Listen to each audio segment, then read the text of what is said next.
Wizards last night. Ant with a game-high 30, 16 points, 5 boards for Sharp. Coach Biltz was asked afterwards what it felt like to get a runaway win.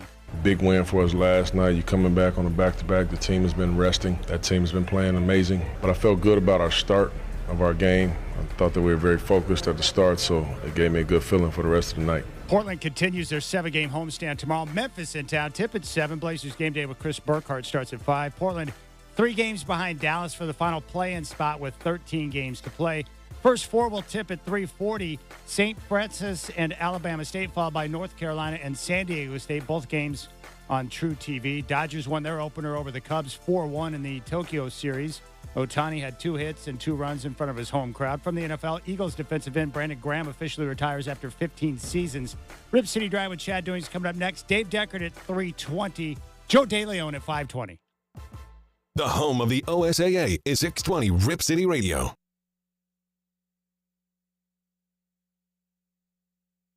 It's time for the Rip City Drive, brought to you by Lazy Boy. What's your strategy for comfort? Featuring the crazy and often irrational longtime Portland radio vet, Chad Doing. Murray takes it across the timeline. He attacks into the lane, dunks it in right past Sarr. That's the second strong dunk from Murray on Sarr tonight. Gives it to Simon. Screen comes, goes the other way, gets into the lane, taps it to himself with his left hand throw. What? I've never seen that before. That was crazy athletic concentration. The way the trend is going, you never know if this is going to be the last spring game. I don't believe in that. I don't really want to condone that. Actually, I like to play against another team in the spring. That's what I'm trying to do right now, to have it competitive. Playing against your own guys kind of get monotonous, and you really can't tell the level of your guys because, you know, it's the same old.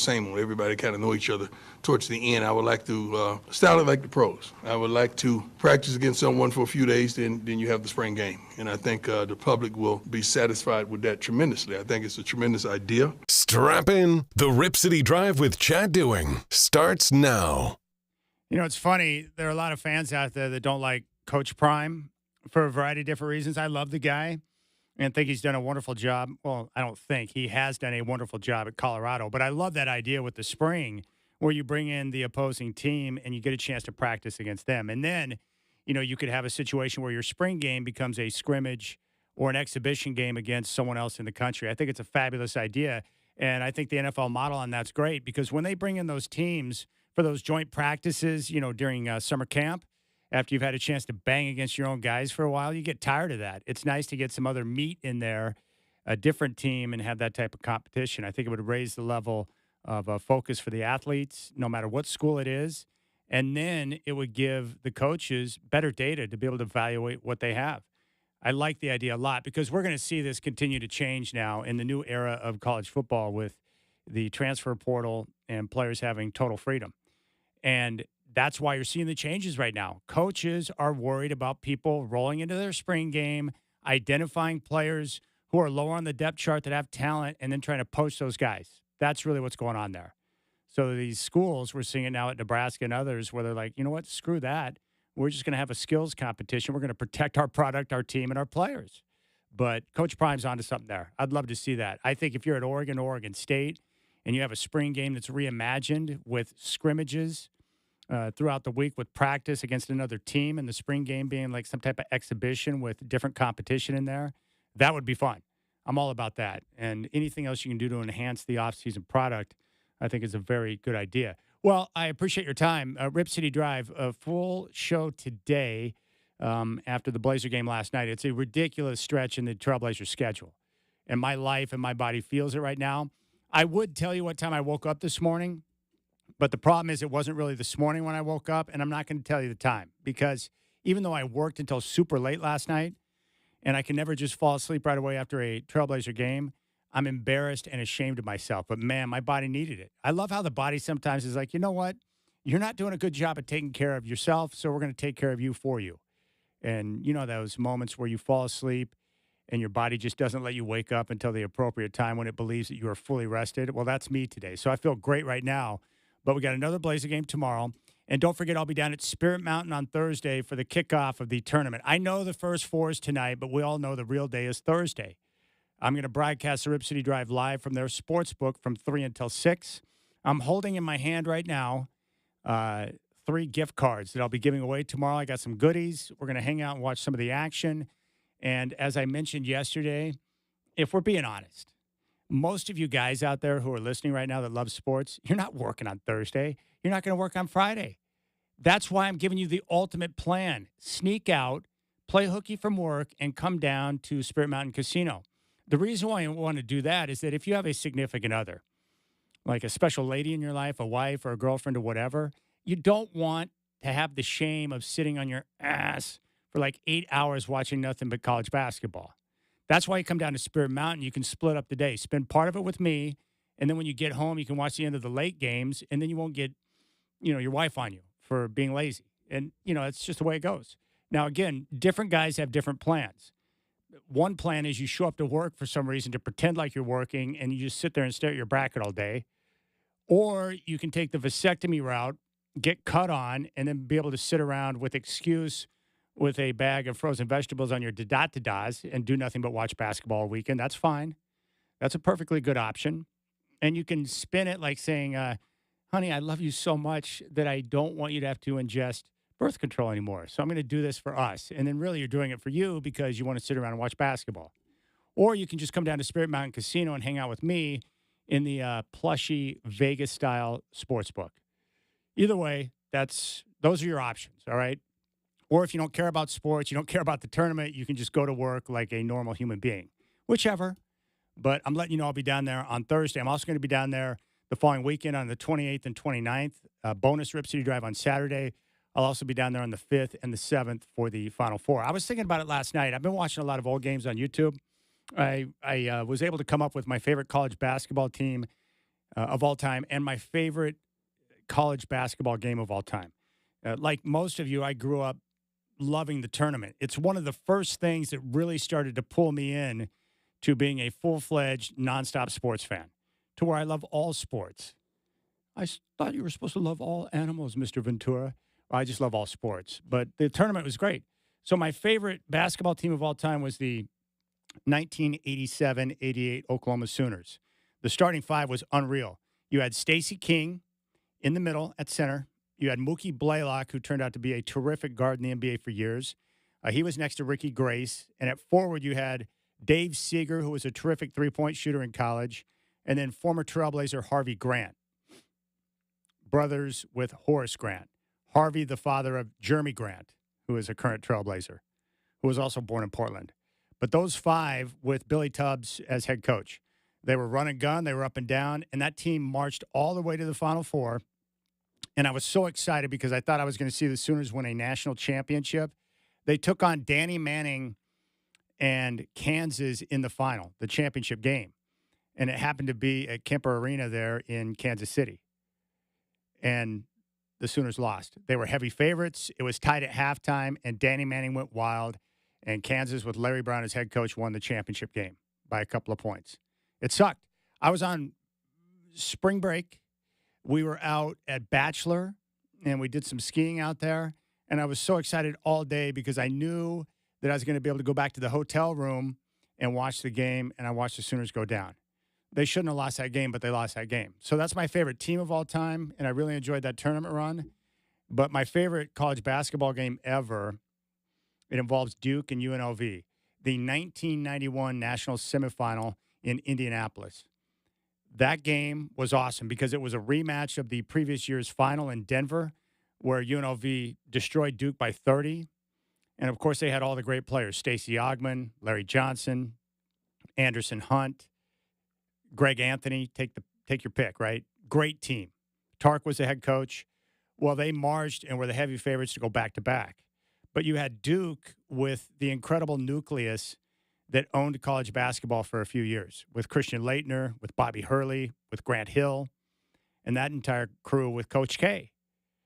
And so I was in Germany. My dad worked for the Corps of Engineers, and he did a extended stint in Germany for the Corps. So my mom and I went over to visit and stay there for a couple of weeks. I thought it was cool because I had a chance to get out of school for a couple of weeks and go hang out in Germany. And it was nice because I spent most of the day by myself. I would go out to the Army base and play hoop, or I'd bump around town myself. and then I would watch a lot of sports. But the weird thing is with the Armed Forces Network, all the basketball games came on late at night. So I had to stay up late until the wee hours of the morning to watch the Final Four that year. I remember watching an incredible basketball game with Bird and Jordan, Bulls at the Celtics. So I watched a lot of games in the middle of the night eating Hungry Man TV dinners. And that's where I watched that game. But it was an incredible finish. Duke got over on UNLV in a big upset, and they went on to beat Kansas in the final. So that is my favorite game. UNLV, Duke in the national semifinal back in 91 and the 87-88 Sooners. But that's where I got the love for the tournament. And then I started to discover other teams and other players who would make a big name for themselves throughout the tournament, guys like Wally Zerbiak, or you really start to pay attention to certain guys in the tourney, which is nice. And that's why I'm hoping Cooper Flagg will be, at full speed or close to it so he can get a chance to make a run this year with Duke. So I'm excited about the tournament. It's fun. It's a great time of the year. Join me on Thursday down at Spirit Mountain Casino, your place to bet on college sports. And I'll have some goodies to give away. We're going to broadcast live from 3 until 6. And you can hang out and participate in Pot of Gold, the drawings where we're actually going to give away a bar of gold. So a lot of good things going on Thursday. And as far as the tournament goes, I think it's going to be chalk heavy. And the one thing I want to ask Joe DeLeone, who is a college expert, the SEC set the mark. They got 14 teams into the tournament, one conference. That's by far the best. I think the previous mark was the Big East with 11. But think about that. 14 of the 16 teams from the conference got in. And what I'm wondering is, and this would be my theory, that now with now that we're in the day and age of super conferences, and you've got these incredible dollars that are pouring in because of the football contracts with the TV networks, I think what we're going to see now is that these other schools in the SEC and probably the Big Ten, all the other sports are going to benefit from the massive dollars that are rolling in from football. There'll be more resources. You're going to have the opportunity to recruit better and compete in the NIL world, not just in football, but in these other sports. And so I think the SEC is well positioned, not just to be dominant in football, but now moving forward with basketball. And if you watch basketball throughout the course of the season, the SEC, by far the better players, more athletes, a better brand of basketball, much better offense. And that's why I expect the SEC to do very well in the tournament. But 14 out of the 16. And so we'll ask DeLeone, about that. Is the success of the basketball in the SEC a result of mad dollars pouring in from their football contracts? And then at 4:20, our good friend Colin Amos from the law offices of Goldberg and Jones Divorce for Men, 1-800-DIVORCE, will join me in studio to answer your questions. I don't know what's going on, but I seem to have a lot of friends and people I know who are going through the process of divorce right now, which sucks. But the good thing is Colin is here to help you out by answering your questions. All right, telephone number 503-248-0620. You can find me on social at Chad and Rip City. Trailblazers kick off a 4-game stretch at home tomorrow night against Memphis. The next 4 teams in the building are Memphis, Denver, Boston, Cleveland. Wow. That's going to be a good measuring stick for these young Trailblazers who are playing very well. And with that, we're going to talk with Dave Deckard, BlazersEdge.com, coming up next, the man behind the site. Blazers Edge Night is coming up on Tuesday next week against the Cavs. But we want to talk about the offseason. And how are the Blazers going to open up more playing time for the young guys who are playing their butts off right now? Dave Deckard's up next. You got the Rip City Drive here in your home of the Portland Trailblazers, 620 Rip City Radio.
Set secrets away.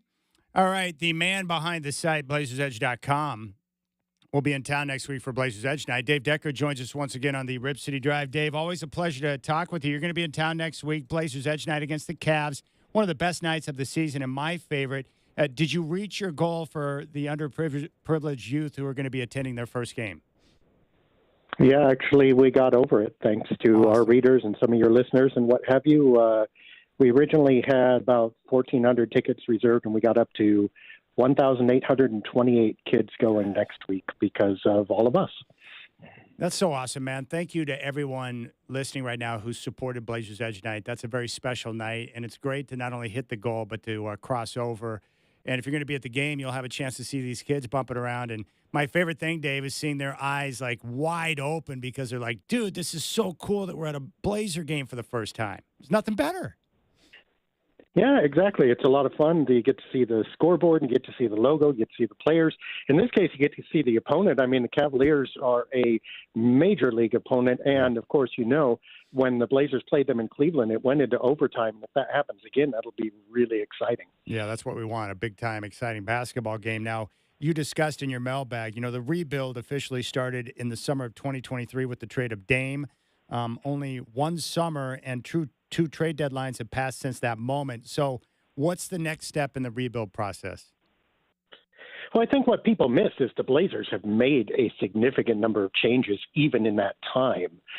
There are only 6 players who have hung on since then at this point. And you know, that's a lot of change in a year and a half or 2 years approaching now.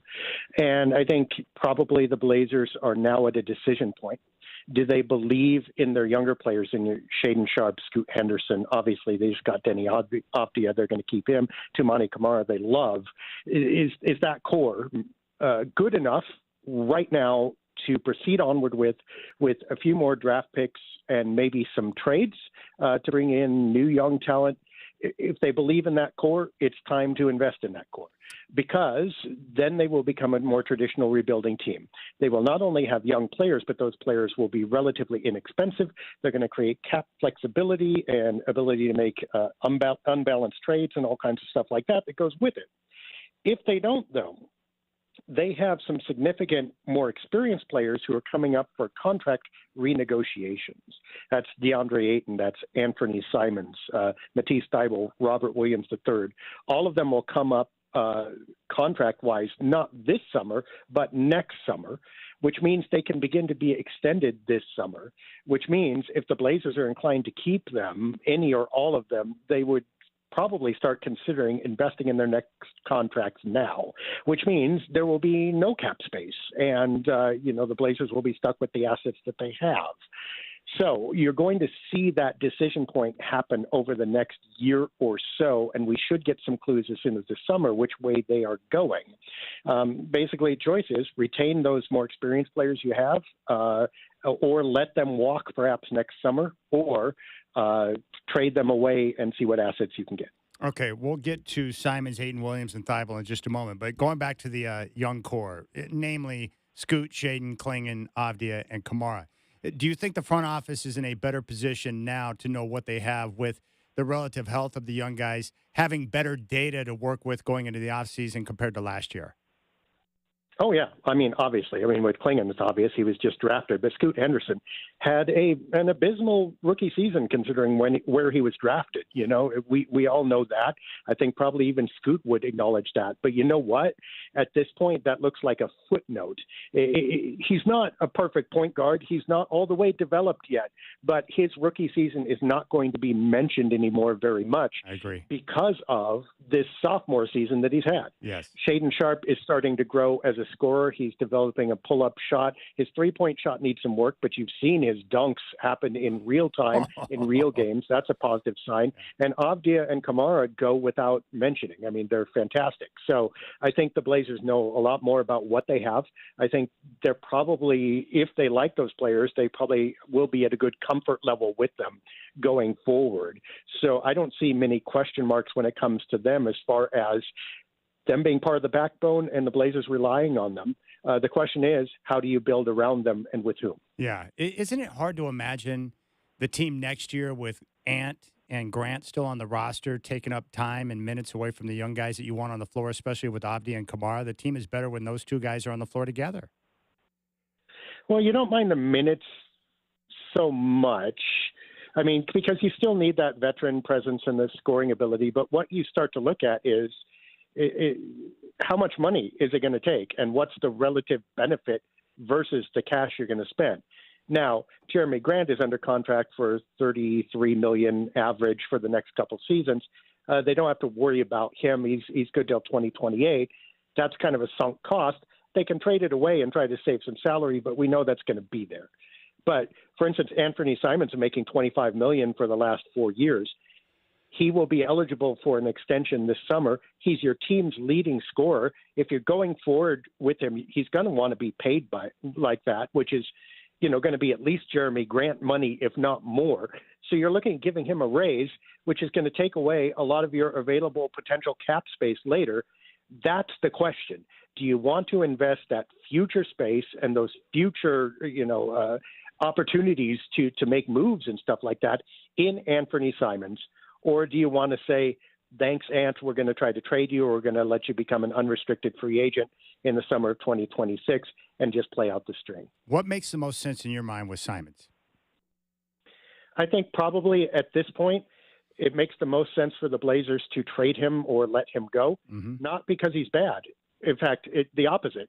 If he were bad, you could just hide him somewhere or figure, well, maybe he'll be a factor, maybe he won't. But Simons is only effective as one of your leading scorers. He's an offensive player. He's not proven himself really as a point guard that much, and he doesn't have a big-time defense, which means he plays a very narrow and particular but important role for the team. Does the team need that role right now? Do they need an experienced scoring-only guard in order to push them to the next level? The answer is clearly, I think, no. Simons can't do that for them. They're not close enough. So it would make more sense to trade him away, perhaps get a more standard point guard to augment Scoot Henderson, let Shaden Sharp try to take over that scoring role. Denny Avdia helps out with that too, obviously. So you've got some players behind Ant that make sense moving up. And, Ant's ceiling isn't going to push you high enough to make you change that basically progression. Okay, so we just talked about Simons, Ayton, Williams, and Thibault, the rest of that group that's going to be free agents in the summer of 26. So what do you think makes the most sense with those three, Ayton, Williams, and Thibault? Well, Ayton's pretty expensive. And one thing is, unless you get really lucky or something goes on that's weird, you're not going to get a guy to extend for less money than he's making, right? So if you're going to make an immediate decision on Ayton, you're going to have to pay him at least what he's making right now, if not more. And that's a pretty expensive contract for a guy who is pretty variable. So I don't know that the Blazers will be comfortable doing that. I would not, at least. And also, the thing is, part of the school of thought is you keep somebody as an asset on the team so you can trade them later. But the market for centers is pretty flooded right now unless you're a prime center. Yeah. And Ayton has been on that cusp sometimes, but hasn't really proven that he is. So I don't know that you're even going to be able to move him later if you pay him a bunch of money. So it might make some sense to let him walk as well. Williams might be cheaper. If they really like him and they think he can stay not injured, he might be worth investing. Thibault also, I mean, my gosh, you see him play defense. He makes a powerful backup to Avdia, Kamara, Chris Murray's in there somewhere. I mean, you got 3 or 4 wings that can do a lot of stuff, primarily defend. I wouldn't scream if the Blazers kept them at a low price. But I just think Simons and Ayton are going to be too expensive and either too limited or too variable to think about investing in long term. Yeah. Well, how important do you think it would be, at least for next year, like at least to have Williams or Ayton on the roster so you have someone to eat up some of those minutes next to Klingon, because he can't play 48 minutes at center, obviously. Sure. I mean, and the Blazers do have another year to play with that. Yeah. The thing is, if they want to keep him long term, now's when you start thinking about the extension. If you're going, this guy's a part of our core, you want to lock him up before he gets to unrestricted free agency, right? And I don't quite see the Blazers doing that. they're not going to make enough difference next year or in the next 2 years to push the Blazers into real contention. Yeah. And after that point, do you really know that you need those guys? Or have your young players and new draft picks grown up around them to make them somewhat redundant? Well, I guess with Ayton, he's going to be an unrestricted free agent in the summer of 26. I guess you don't have to move him this summer. You could keep him on the roster, look to, he could eat up some of the minutes for most of the season. You could look to move him at the deadline or just let him expire when his contract is up. How devastating would that be to have him just come off the books and expire and become a free agent and not get anything in return for that? Well, the opportunity cost there is what you could have traded him for. That's the question. But like I said, is the market that strong for DeAndre Ayton? Yeah. There are some who speculate that Ayton and even Jeremy Grant would take picks going out in order to move them to justify their salary, which I don't think, the Blazers would do that because they can just let him walk for free, right? So if the market really is that low, then obviously you're not going to trade him away. So, I mean, it wouldn't be the worst thing in the world to keep them. But if you can get something for them, obviously that's better than letting them walk. But look, if they let Simons and Ayton walk at the end of next season, that has the potential to generate some cap space for them. Yeah. $20 million, $30 million, maybe up to $50 million. And it's not like they're going to use all that right away, but it's nicer to have that space available than not. Okay. What do you think has been the most positive development for the team this year?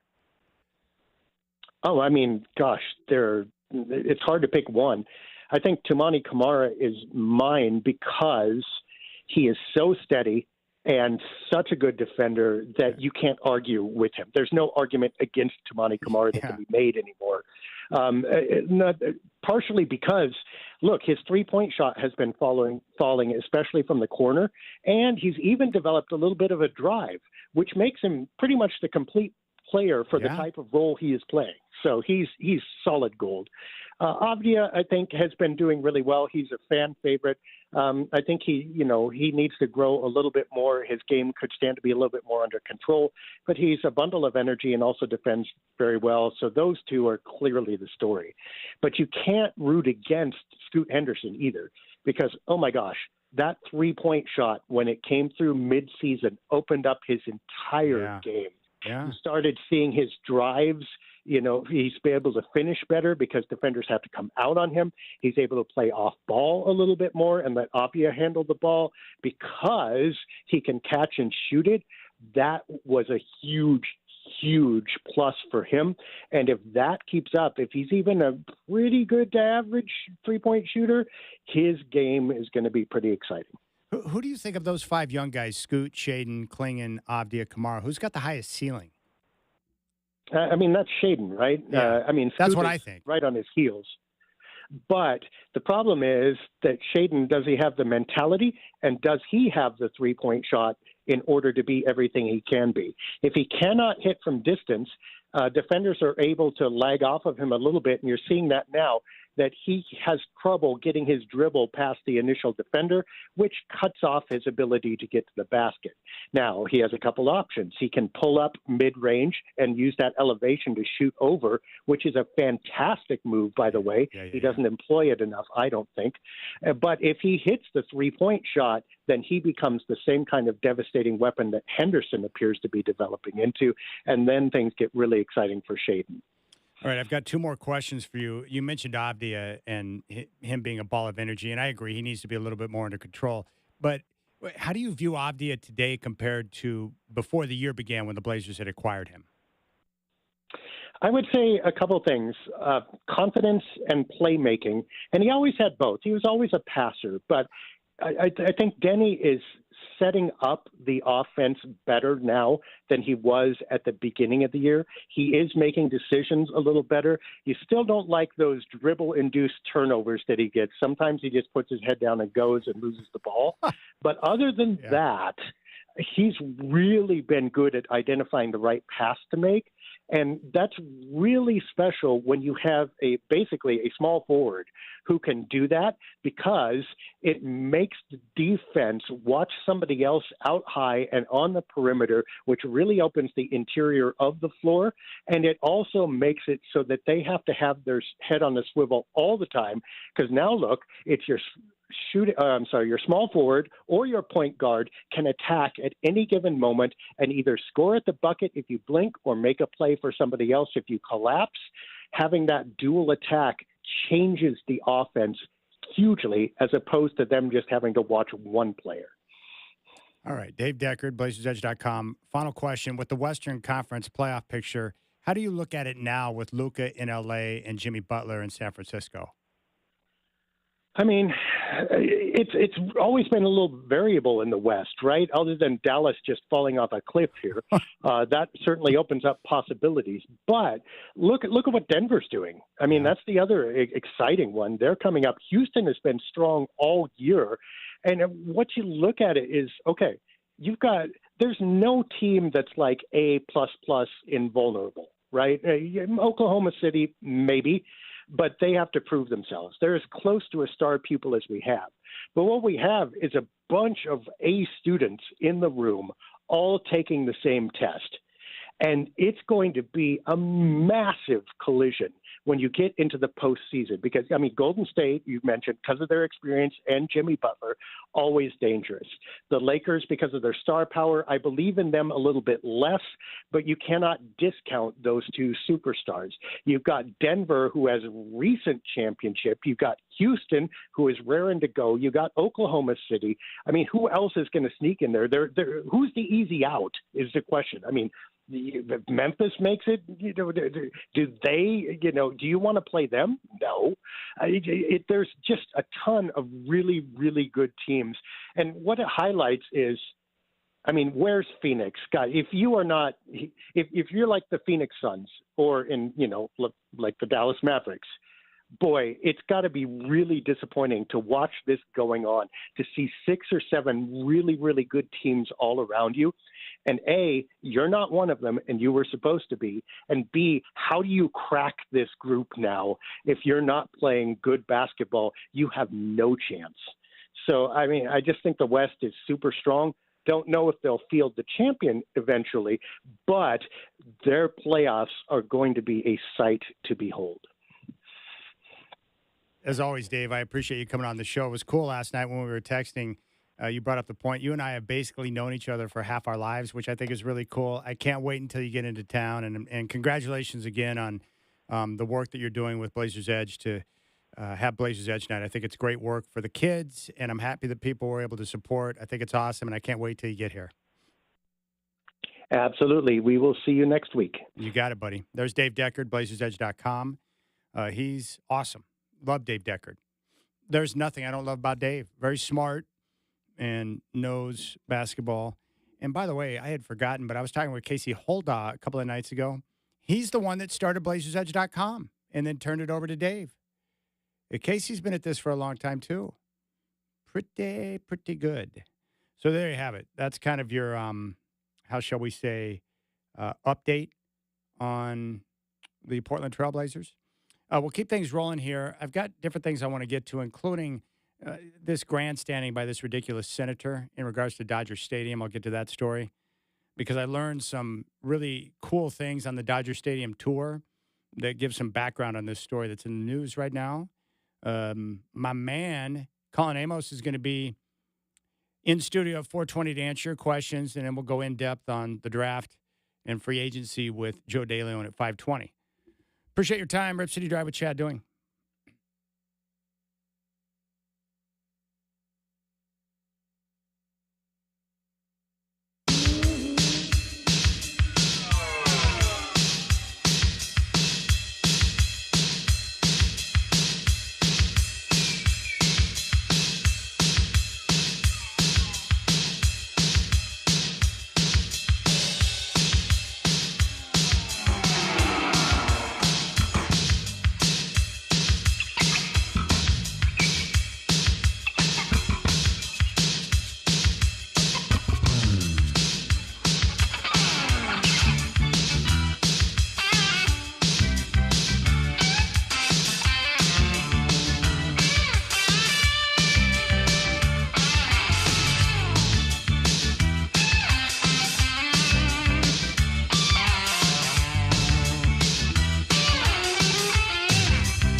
All right, Sean in Damascus has sent me a text message. And he says, Dave, referring to Dave Deckard from BlazersEdge.com, he really knows his stuff. It would be cool if you could get an interview with Rick Beato. I watched the breakdown of Everyone Wants to Rule the World. It was interesting. Yeah, he does that. Well, he does a lot of different things, interviews, but he breaks down music. My favorite playlist on his YouTube channel is What Makes This Song Great? And he's got over 100 of them now. And I've gone through and watched most of them. But this guy, Rick Beato, knows music. He talks to the musicians. He breaks down songs. His YouTube channel is greatness. It's a party in my ear, and I love checking it out. I'm on it, man. I'm trying, Jennifer. Rick Beato is eventually going to do an interview with me just so I'll leave him alone. That's pretty much how that's going to go. I have learned in life that sometimes you got to play it cool, but sometimes you just have to pester, and you got to continue to pester, and you've got to be persistent in your pestering, and eventually people are going to say yes. It's like, okay, Chad, look, okay, I'll come on your show. We'll talk about my channel, whatever you want. Just promise me when it's over, you won't bother me anymore. I want to talk to Rick Beato. He's fascinating. And his interview with Sting and Michael McDonald were fabulous. He had a chance to sit down with Steve Lukather, and Lukather went into a lot of different things, including the work on the Thriller album with Michael Jackson. It's great stuff. I really enjoy that. I'm on YouTube a lot, like most people. I always get stuck in YouTube mode. In fact, Sean in Damascus, he's the one that sent me the DVD copy of my favorite NBA regular season game ever, which was a clash between the Trailblazers and Celtics in Boston back in 1992 at the old Boston Garden on the parquet floor. That was Larry Bird's final year, and that was his final great game. 49-point triple-double. Hit the game-tying three at the end of regulation over Clyde to send it into overtime. Kevin Gamble hit a baseline jumper to force the second overtime, and the Blazers ended up winning. It was a phenomenal game, and it involved my favorite team and my favorite player. Loved Larry Bird. He was awesome, and that game was awesome. Well, it was the 33-year anniversary of that game a couple of days ago on March 15th. So to celebrate, I watched it on YouTube, and it's pretty cool because I've got the Fire Stick. Like most of you do, I've got one in my room as well, so I can pull up and watch YouTube videos. It's one of the most genius things of all time. And so I watched the game. It was great. Loved it. And I love going back and watch those old games. I was doing that with the tournament games, that Duke UNLV game from 91. YouTube is great. It's great to go back and watch games because sometimes the way you think you remember it or how it went down is a little bit different when you go back and watch it again. I realize that my memory is not as great as I once thought it was. Probably because there's so many things going through my mind that, you lose some of the details from years ago. But it's neat to have a place like YouTube where you can pull up those games. It's like, whoa, there's been a couple of dudes who have these channels. A lot of people have been loading up some old games, old NBA games. Rex Chapman, when he was with the Suns, I think it was 97, first-round playoff series against Seattle. They didn't win the series, but they forced 5 games on the Sonics, and Rex Chapman had a couple of moments in that series that were absurd. And so it's cool to be able to go back and watch those moments. Back when Danny Ainge was the head coach of the Phoenix Suns. So there you have it. I'm working on Rick Beato. I've got I would say 4 to 5 interesting guests. Some of them are big names that I'm in constant pursuit of that I want to interview. My big number one guy is Sylvester Stallone. I'm trying. And I'm efforting. I've interviewed his brother, so at least I'm inside the family now. I talked to Frank. He was great. But Sly would be my number one right now, of all people, Sly. Because I feel like I need to give him thanks for what he's given me in my life. It's like, Sylvester, you didn't have to go on with Creed after you gave me Rocky, but you did. I just feel like he needs to be thanked by me for all of his years of greatness and what he's provided in my life. Don't you feel like there are people like that in your life where you're just like, if I ever get a chance to talk to that person, I'm just going to thank them. Like John Elway. I need to thank him and make sure he understands the greatness he brought to my life. Thank you, my friend. Thank you for bringing a championship to the Broncos. Thank you for coming back and restoring the franchise after that idiot loser Josh McDaniels tried to destroy it and embarrass Pat Bowlen. Thank you for being number 7. I just want to say thanks, man. You brought a lot to my life. Oh, by the way, I'm going to make a prediction right now. I want to go on record. Dodgers won their opener today in the Tokyo series against the Cubs 4-1. And Ohtani went, I think he had 2 hits, 2 runs. He said he was a little bit nervous playing in front of his home crowd there in Tokyo. I think the Dodgers are going to break the all-time mark of wins in the regular season. They're going to beat the Mariners this year. They'll get to 117 plus. That's how good they are. I think they're going to do it.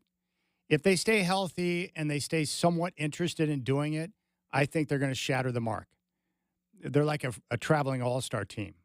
I can't believe it. Ohtani, Betts, Freeman, they got the pitching rotation, mad resources. I think they're going to do it. So keep an eye on that. But that's a team I like to watch because they have a lot of guys I like. Mookie Betts is great, and Freddie Freeman's like one of my favorite guys on the planet. Good dude and great player. The Braves are remarkably dumb for letting him walk. Not as dumb as the Mavericks are for trading Luka, or as dumb as the Southwest Airlines is for getting rid of their free bags. Like, those are 2 of the all-timers right there. In fact, that's going to be known in history. Like, the Mavericks number 1 because they traded Luka. But Southwest, after 50 years of not charging people for their bags, reneging on that and now making it a new policy, it's going to go down as one of the all-time gaffes of stupidity. I've had like 2 people in the last week, Chad, come up to me and go, "Oh, did you hear about the Southwest thing?" And I don't fly Southwest a ton, but knowing that is like their branding, I'm like, whoa, okay. So that'll be interesting to see how that shakes out. Well, I can tell you how it's going to shake out. People are going to revolt and they're going to choose other airlines. That's how that's going to go down. I don't need, just like with Dallas trading Luka, I don't need expert analysis to explain to me how that's going to go for them. It's going to go very badly. If you trade a superstar and you don't get first-round picks in return to rebuild your franchise and you bring in an aging superstar to pair with another aging superstar, that's going to end badly. So I don't need expert analysis. I don't need Mr. Naismith on here to tell me why that's going to go sideways. And what I love is Patrick Dumont and these other clowns continuing to double down on their dumb decisions. And then, by the way, Luka looks great in a Laker uniform. Stunning. Luka can still ball. Amazing. Luka is still great, even though he's got, a fupa. We all knew that was going to happen. Gosh, they're idiots. That was really bad. Southwest is remarkably dumb, too. Someone's going to get fired over that one. They're going to go back. It's New Coke, right? Coca-Cola gave us New Coke. It sucked. We didn't want it. We didn't ask for it. It was absolute garbage. And they quickly went back and gave us Coke Classic. So you watch, Southwest Classic is coming where they start giving people free bags again. Amazing. I can tell you, you don't need to pay me many millions of dollars to be the CEO of your company. I'm smart enough to be able to say, yeah, I wouldn't do that. What, you're going to get rid of the bag policy? No, don't do that. That's a bad idea. What, you're going to trade Luka? Hey, Patrick, don't trade Luka. That's a disaster. I could be an advisor and save them many problems and many millions of dollars. But they don't ask me, so whatever. All right, when we come back, I want to talk about this. I don't like grandstanding either. Most politicians are slimy, and it's for good reason. And this next one's a good example. But it's a good reason why you need to do stadium tours. I'll explain next.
things you need to know. From the Goldberg Jones Sports Desk, your 620 Rip City Radio headlines. Goldberg Jones. Call 1-800-DIVORCE. All right, what's going on, my friends? It's now 4 o'clock. The Trailblazers made it back-to-back wins last night.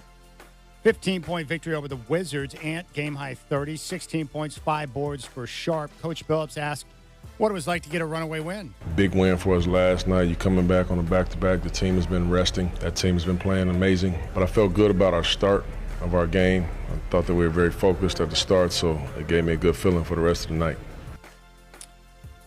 Portland will continue their 7-game homestand. Memphis in town tomorrow. Tip at 7. Blazers game day with Chris Burkhardt starts at 5. Portland 3 games behind Dallas for the final play-in spot with 13 games to play.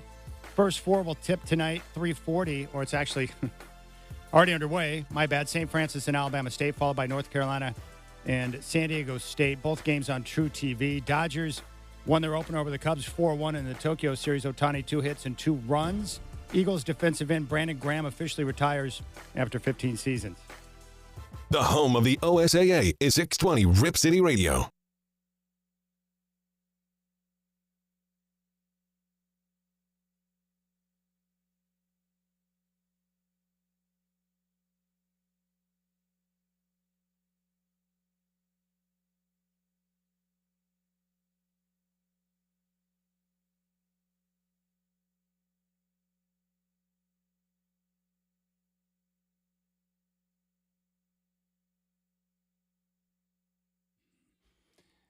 All right, Colin Amos, law offices of Goldberg and Jones, going to answer your questions coming up at 4:20. He'll join me in the studio. And the Trailblazers will be back in action tomorrow night with Memphis in town. The next 4 games against contenders, Memphis, Denver, Boston, Cleveland. And the Blazers right now 3 games out of the final play-in spot behind the Mavs. So, if they're going to get there, they've got to find a way to beat good teams. And this will be a good test for them to kind of measure where they're at. So I'm looking forward to that. Tip tomorrow will be at 7 o'clock. And if you want to go to one of these games coming up at home against good competition, just head on over to trailblazers.com to get your tickets. All right, I want to share this. It's ridiculous. Political grandstanding is a bit annoying. I'm sure most of you would agree. But I do have some background on this because I did a sweet stadium tour. One of my favorite things to do during the summertime, I pick a series, and I hit that series in different cities, and I like to do the stadium tour. So I've done a stadium tour at Dodger Stadium. Last year it was Yankee Stadium. I was surprised at how meager their stadium tour was. It's like, you guys are supposed to be the greatest franchise. What's up with the tour? And then I did one in Colorado. Those are the 3 recent ones. And the one in Colorado was also great. And then that's how I found out about their mascot, because when they were digging up the portion of downtown to build the stadium, they discovered dinosaur bones. So it's interesting, but more on the Dodger Stadium here in just a moment. A Long Beach Democrat Senate Majority Leader, Lena Gonzalez, is pushing to have the iconic 76 sign removed from Dodger Stadium. Now, the 76 sign, if you watch baseball and you've seen the outfield, you'll see the orange 76 sign. It's one of the most recognizable brands, because we see it all the time driving around on the freeway or whatever, but the 76 sign. And this Senate Majority Leader, Lena Gonzalez, is pushing to have the iconic 76 sign removed from Dodger stadiums. I love the report here. Loyal fans of the Boys in Blue see the move as political grandstanding. Well, of course it's political grandstanding. That's what politicians do. I love it when they try to piggyback off of sports to gain support. It's like, man, just keep your nose out of the sports, please. Gonzalez claims the team's association with oil and gas companies poses a hazard for fans. And, of course, she has much broader climate concerns, but did not offer up any specific evidence of danger, even though she says it's a potential danger for fans. Gonzalez is known as an ardent climate change activist, supports California's lawsuit against oil companies, including Phillips 66.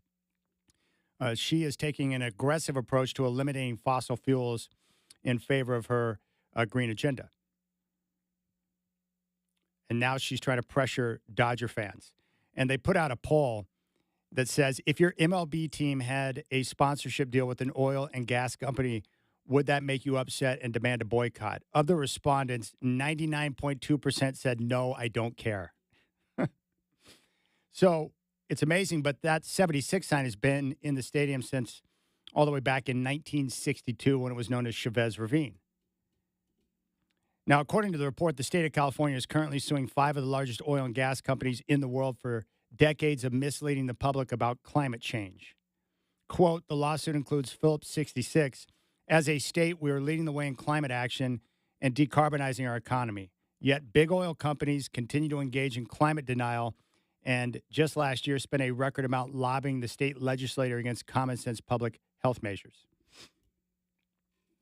Gonzalez added, continuing to associate these corporations with our beloved boys in blue is not the community or the planet's best interest. Ending the sponsorships with Phillips 66 would send the message that it's time to send an end to our embrace of polluting fossil fuels and work together towards a cleaner, greener future. All right. The reason why this is ridiculous is if you take the stadium tour, it's one of the most fascinating truths that I learned about Dodger Stadium. So way back in the day when they were looking for the site and the place to put the stadium in, well, they chose Chavez Ravine. Well, here's the interesting part. They needed financing for the stadium. And I forgot the actual real dollars back in, the 60s for what it cost. But this is cool. The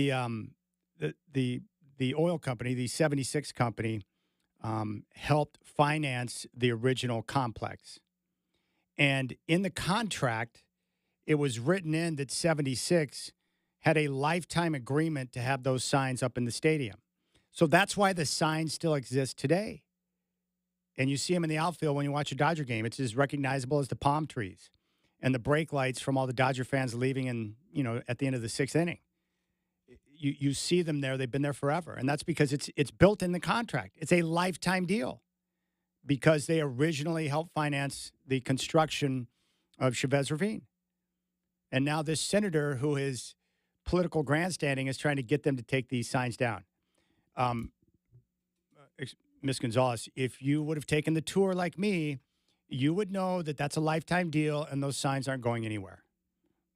So there you have it. So the moral of this story is politicians should not stick their nose into sports for their personal gain. And 2, you should take the stadium tour to learn more about the stadium and the ins and outs of the original construction before you make such ridiculous demands. And there you have it. There you go. Look, I'm like anyone else. It's like I want people to conserve and take care of this beautiful place that's been created for us. But at the same time, I drive a gas car, and I don't feel guilty about it. I've got to be able to get to where I need to go.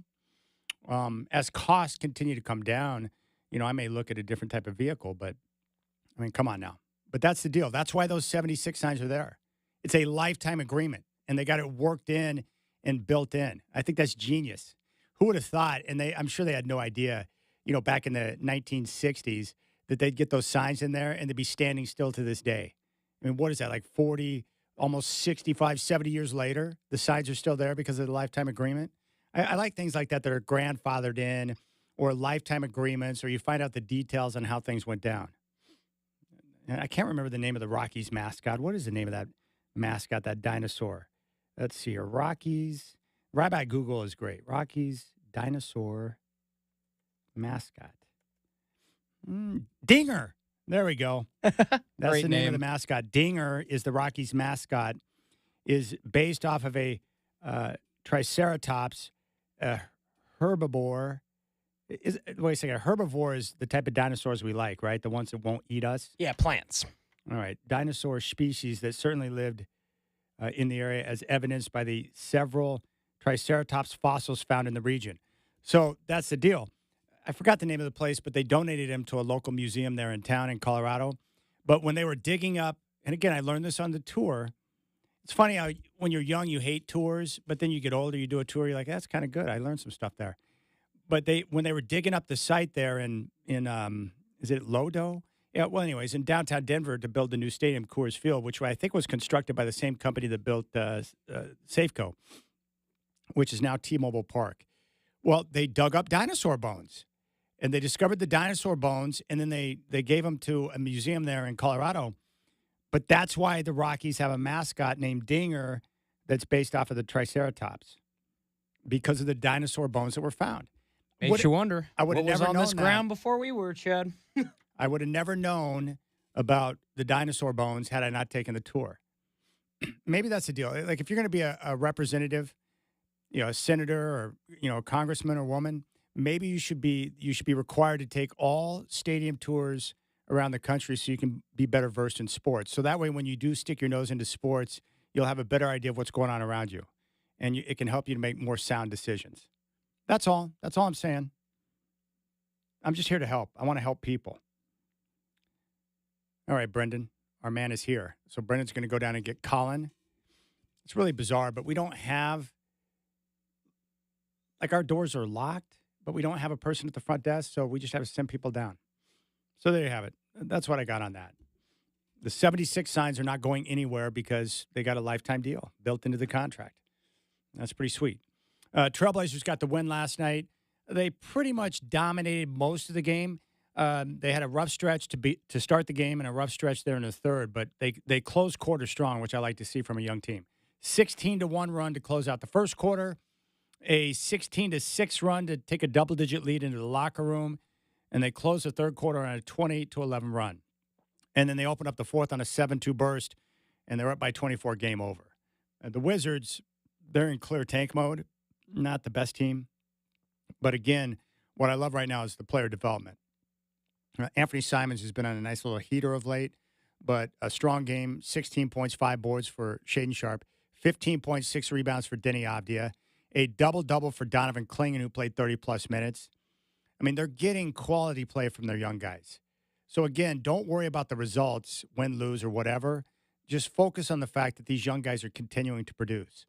Scoot has struggled from the field and with turnovers over the last couple of games, but he had a couple of nice moments last night. But Shaedon Sharpe, once again, showing off the athleticism. And another guy that's had back-to-back good games, Chris Murray doesn't get the attention of the other 5 youngsters, but, Coach Phillips and the staff trust him. And, he's got the nickname Mr. Perfect because when they tell him something or they give him instruction, they only need to tell him once. He's played very well. So I'm just excited. But the most important thing for me now is we're seeing the development. We're seeing the guys come together and executing better on both ends of the floor. But now I want to see them take that next step and scratch out a win or two against the next 4 teams. The Blazers have struggled against a better competition this year. And the next 4 games, Memphis, Denver, Boston, Cleveland, all at home.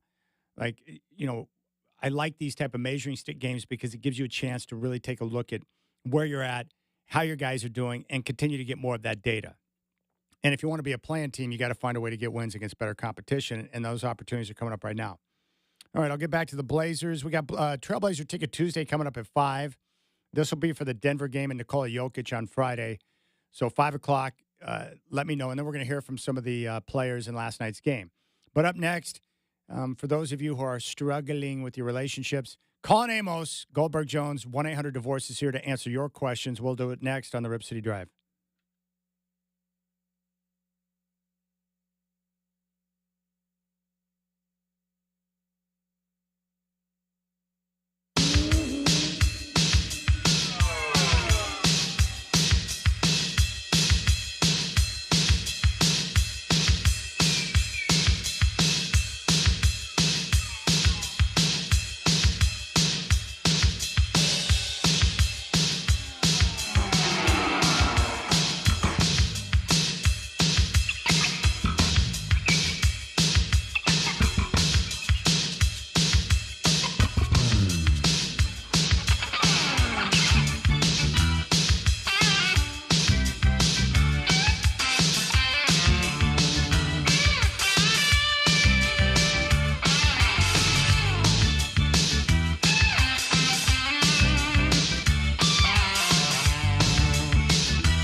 All right, what a pleasure to welcome in my good friend Colin Amos from Goldberg Jones, 1-800-DIVORCE. He's here to answer your questions.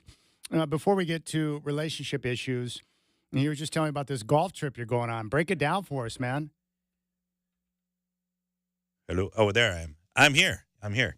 Yeah, this golf trip, a buddy of mine, he works at RBC, and RBC is a big sponsor of PGA Tour and golf, and I maybe 2 rounds a year for me, and I still have my clubs from 1985, these Lion System 3s. They are the best clubs ever.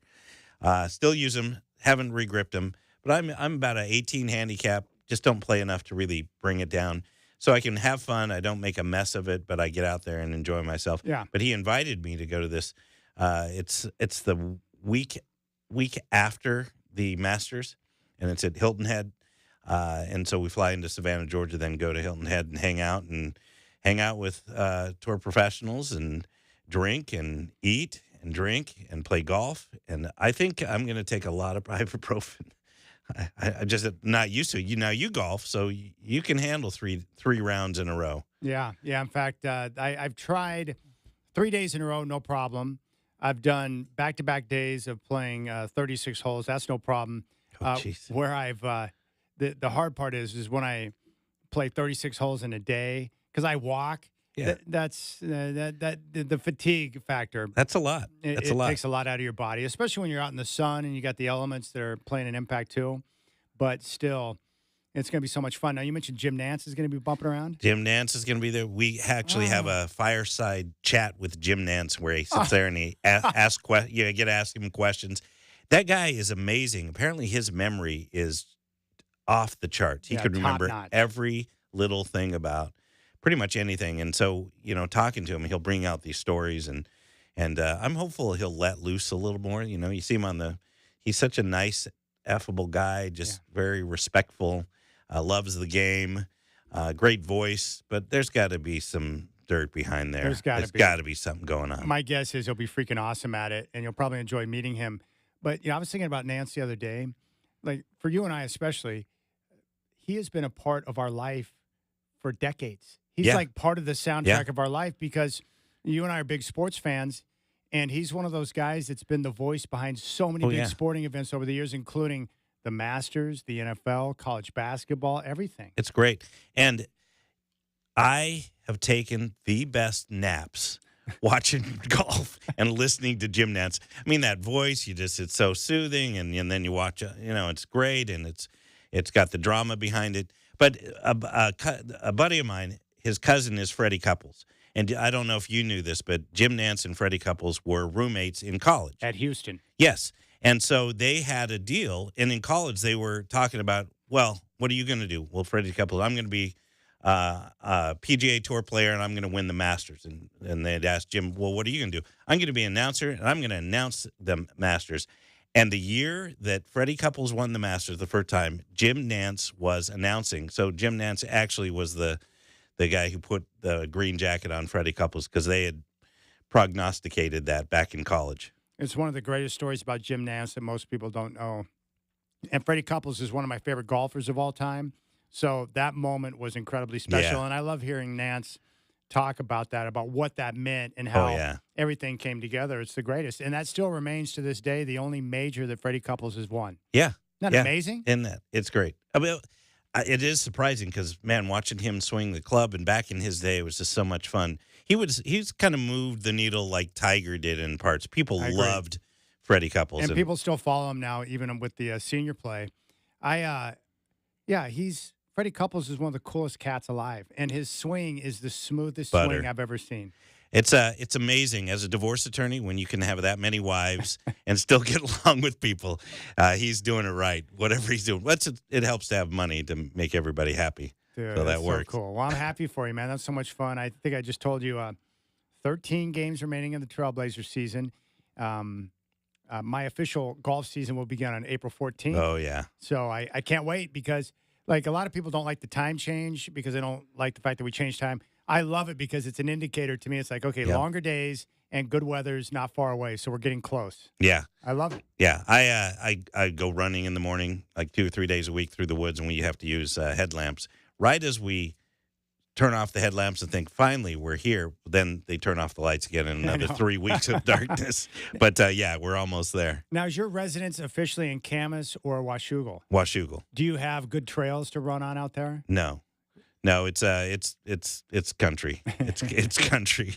So we come into Portland because I come in to work downtown Portland at the office, and so I come in at 5 in the morning, which I'm always fighting traffic with all the construction guys that drive 80 and are on your butt. They're crazy. Oh yeah, they want to get to work, because they're a little bit late, so they just ride you. So I'm like playing dodgeball all the way through to get. And at 5, you're driving 80 miles an hour.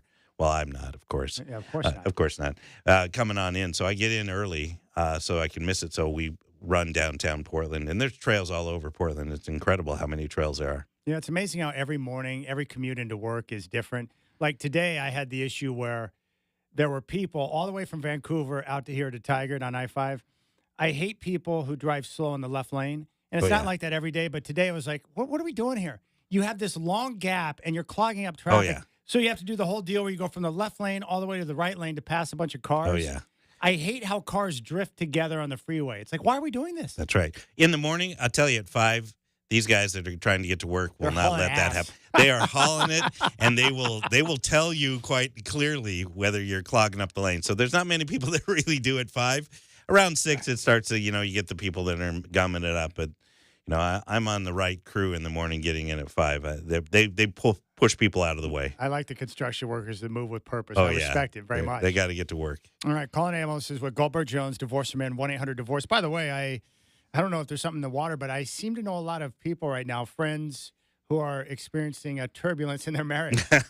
So they reach out to me and, hey, what's that guy's name again? And I'm like, here you go. Got all these great questions, and well, it's madness. People need to have a little turmoil in their life so they can focus on what's important, right? Yeah.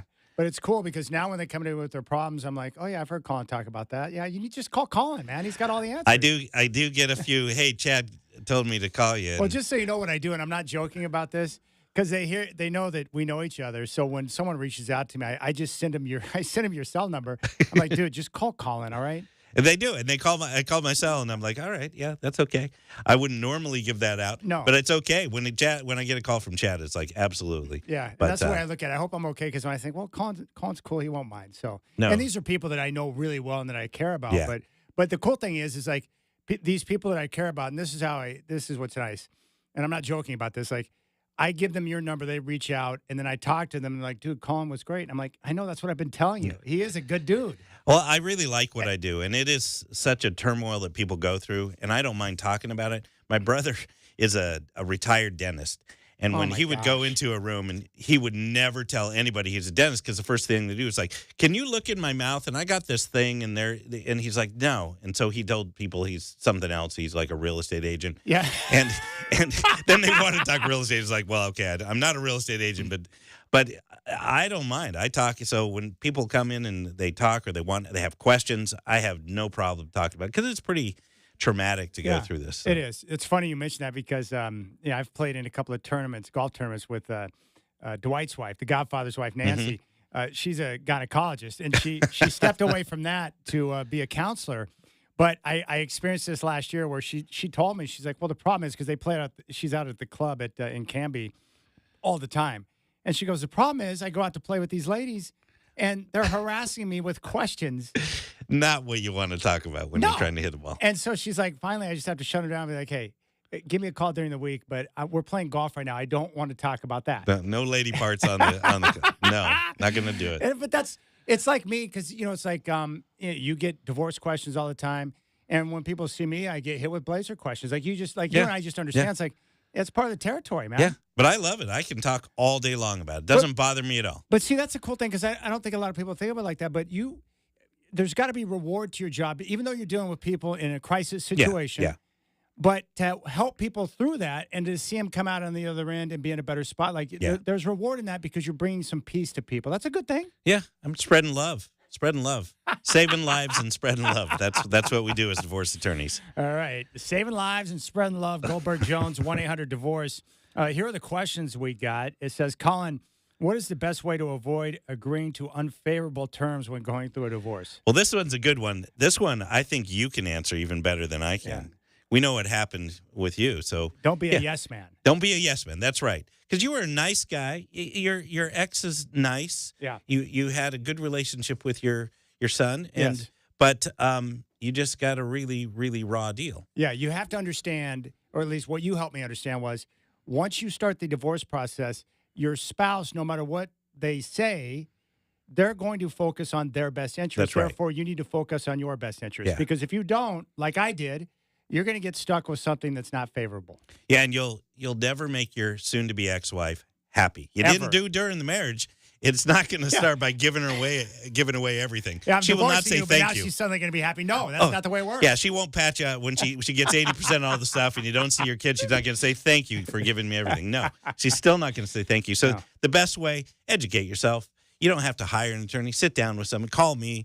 Do whatever you need to do. But educate yourself. Make sure you're making good decisions before you just sign something away.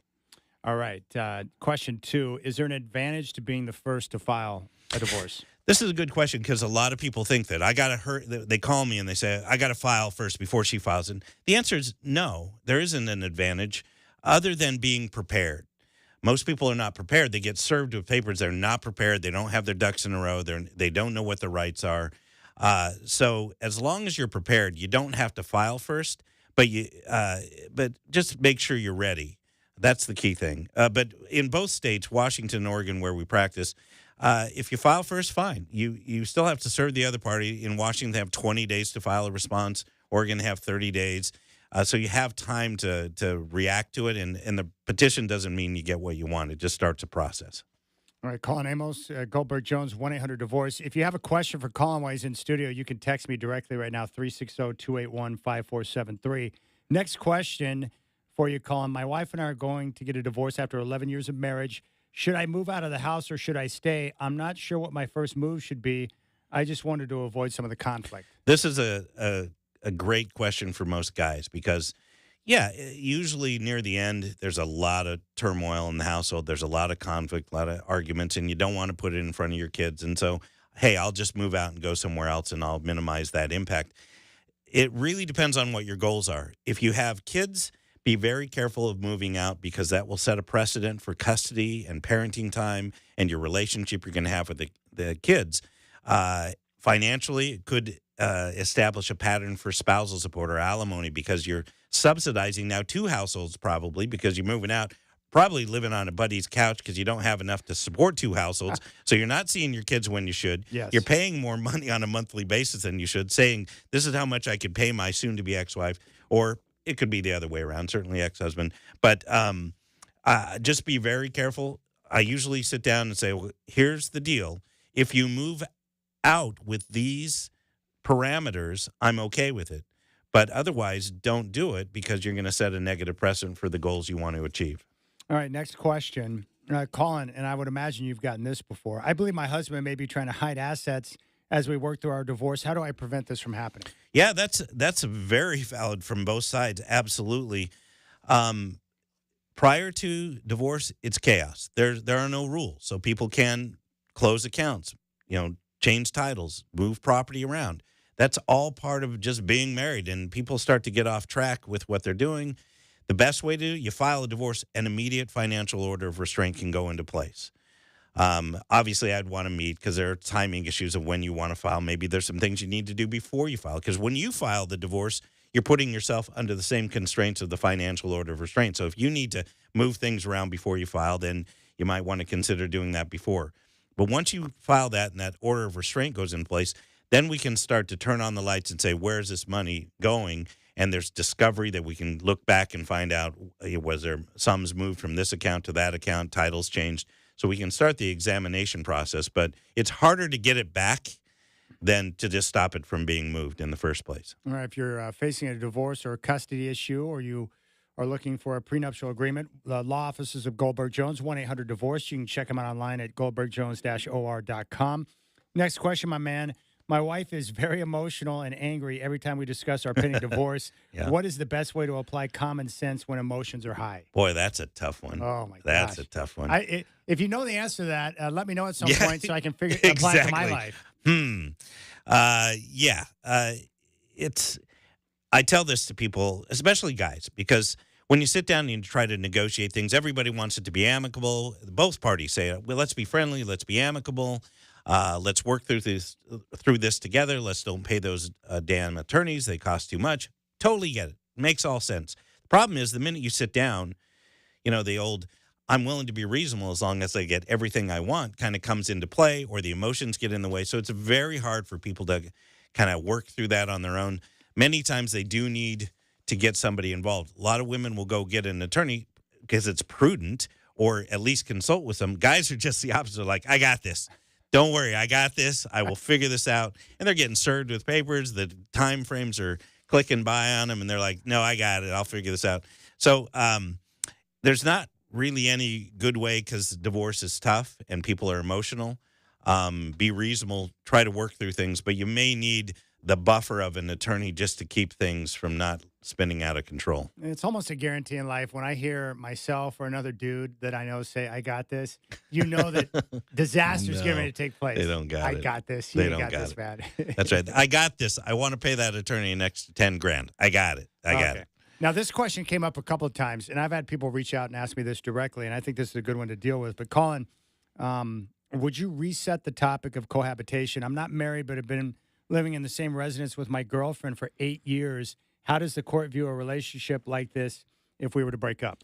This is a big one for all the listeners and people who might listen later and listen to a recording of this. Listen to this, because it is the kind of newer frontier of family law, is dealing with domestic partnerships. And in Washington, they call it a committed intimate relationship. But it's the same thing. When you don't get married, but you cohabitate, most courts are starting to see that as akin to essentially being married.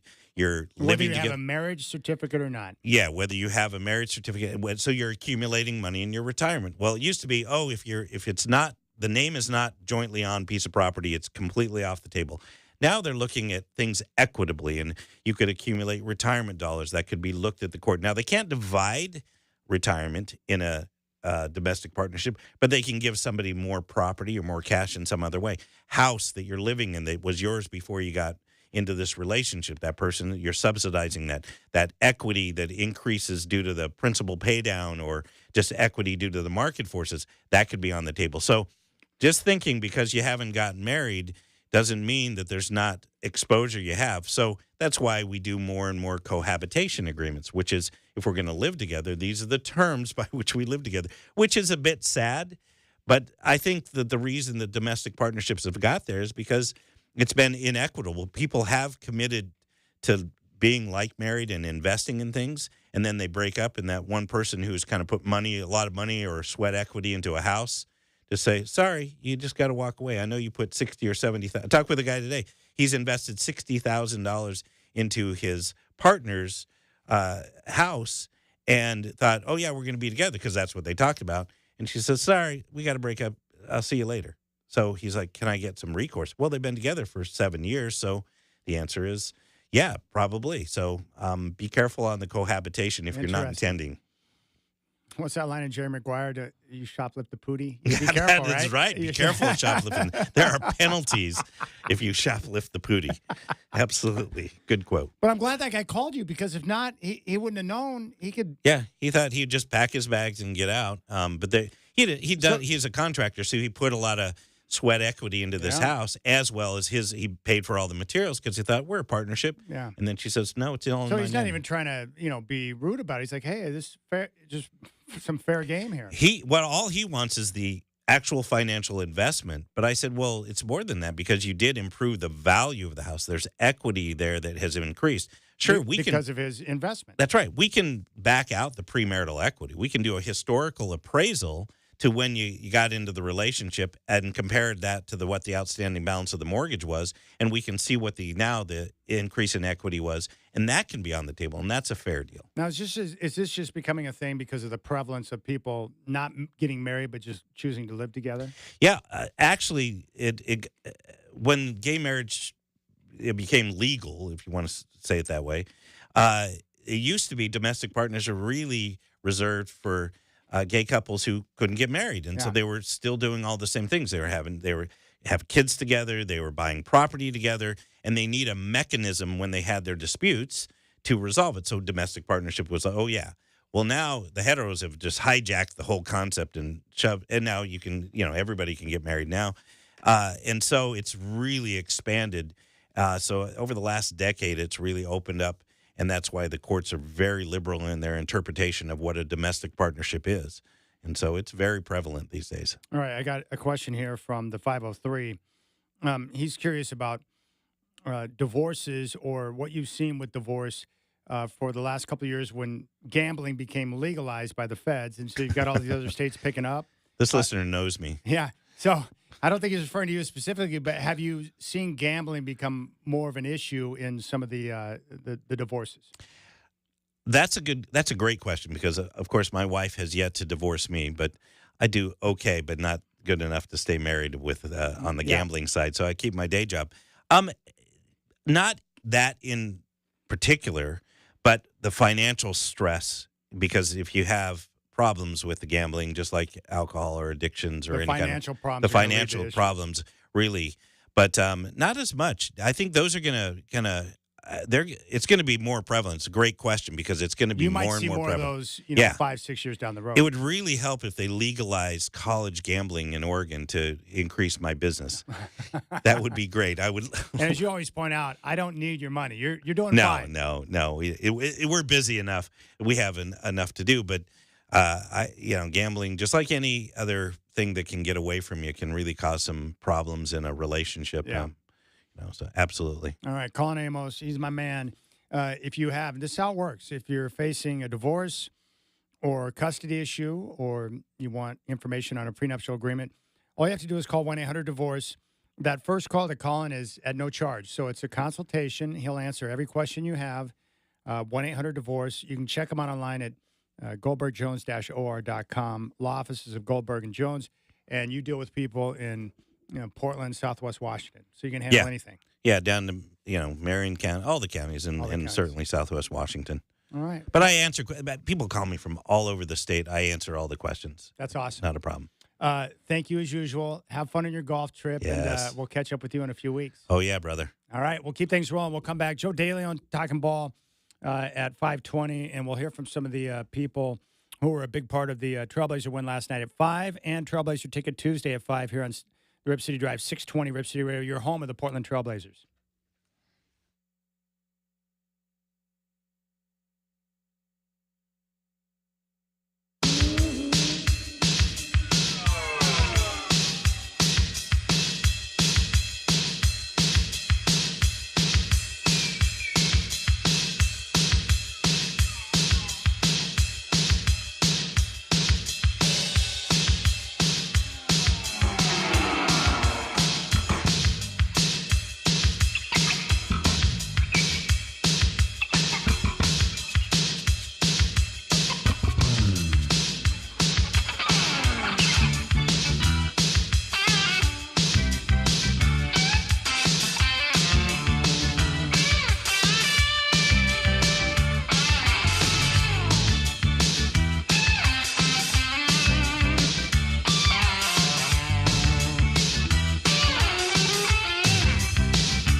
All right, big thanks to Colin Amos.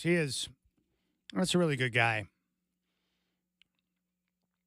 I've sent him a couple of my closest friends who are going through issues right now, and he's taking good care of them. And the best part is, like, a lot of people don't need to hire an attorney or have an attorney on retainer. They just need some direction.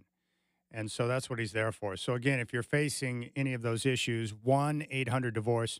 And the guy that was in studio, Colin, who is good people, he's going to call you back, take your call, answer any of the questions you have.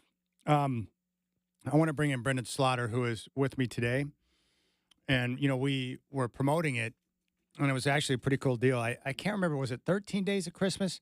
Well, the Trailblazers did a 13 Days of Christmas, or however many days it was. It was pretty cool, where you would go on their website and you would enter for your chance to win, and they had a variety of different prizes. And so I was pimping it, and I was encouraging people to do it, and I was trying to win. I wanted to see if I could slip through the cracks and win one of their prizes. I did not win, but my man Brendan Slaughter did, and he had a chance to experience that last night. So you played the 13 Days of Christmas, and you ended up winning one of the suites, the Alaska Airlines Lounge at Moda Center for a Blazer game. Sure did. Went to the Wizards last night with 14 of my closest friends and family. Okay, and, hold on. I got questions before you spew on. Alaska Airlines Lounge. Now, this is not one of their typical suites. This is in a different part of the arena? Yeah, so I had never been up there, Chad. You and I haven't been up there. No, yeah, you and I take the, you take the elevator, like you go to the Pines up in 300 level, but there's a level above the Pines, and I never knew that. And so there's an extra level above the 300 level? Yes, and you go up there, there's a long hallway, long corridor, and there are like 5 or 6 what I would just call boxes, right? Where they're all, in a hallway, doors that go into it. They have, room for food, catering, all that jazz, and just the way that it's angled, like it kind of sits, if you're on one side of the arena, kind of behind the Blazers' retired jerseys a little bit. So you kind of got to look for it. Like, Chad, I've been going to Blazers games for 20 years or more, and I'm like, I never knew these were here. So they rebranded them up there as like the Alaska Sky Lounges, and makes sense being up in 300 level. But I had just the time of my life, and can't be thankful enough for the Blazers for throwing that out there and me winning that contest. Because I'll tell you what, Chad, that's a way to watch a Blazer game, I'll tell you. All right, so great experience. Now, you said you had a butler. I love the idea, if I can get to that level, I need a butler in my life, like that right-hand man that can just go and get whatever you need. So the butler was there to check in, and if you wanted food, no matter what it might be, they would bring the food into the lounge. Yeah, so the box itself, like you won the ticket, and it was like, of course, it was, hey, if you want to add on the catering or drink packages, we're more than happy to do that, obviously. And it makes sense, and, same kind of thing. He'd come back and check in. You guys need any more drinks, need any more food, so on and so forth. And, as I told you, the game was pretty... it didn't require too much intensity to be involved in last night's win, so it was fun just to catch up and experience a Blazer game from a whole new way. And it's a group thing, so I know you got to go with a big group, but man, if anybody ever gets to the Alaska Sky Lounge, I think it'd be fun to check out. Did everyone who went with you have a good time? Oh yeah, no, took my siblings, took my brother-in-law, my mom. It was just a totally great event to meet up with so many people that I normally see at big events. Like I was telling you, you don't get to take that many people to a Blazer game. Like I've never taken that many people to a Beaver football game, Chad. Like you go to a sporting event with 2 or 3 of your close friends. That's just how it works. So that part was like something I'll never forget for sure. That's awesome, man. All right, Brendan was the big winner, the Alaska Airlines Lounge. We'll dig into that game from last night, and we got a pair of tickets to give away for the Denver Nuggets game coming up on Friday. Trailblazer Ticket Tuesday, every Tuesday here on the Rip City Drive. We give away tickets for the Trailblazer games here at home, and we'll do that next, and then we'll talk football with Joe DeLeone at 5:20.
From the Goldberg Jones Sports Desk, your 620 Rip City Radio headlines. Goldberg Jones. Call 1-800-DIVORCE. All right, Trailblazers balling out last night. Get a big win over the Wizards. Coach Billups said it wasn't too bad. Have a nice little easy victory. Big win for us last night. You coming back on a back-to-back. The team has been resting. That team has been playing amazing. But I felt good about our start of our game. I thought that we were very focused at the start, so it gave me a good feeling for the rest of the night. Yeah, multiple guys made a contribution. Double-double for Donovan Clingan.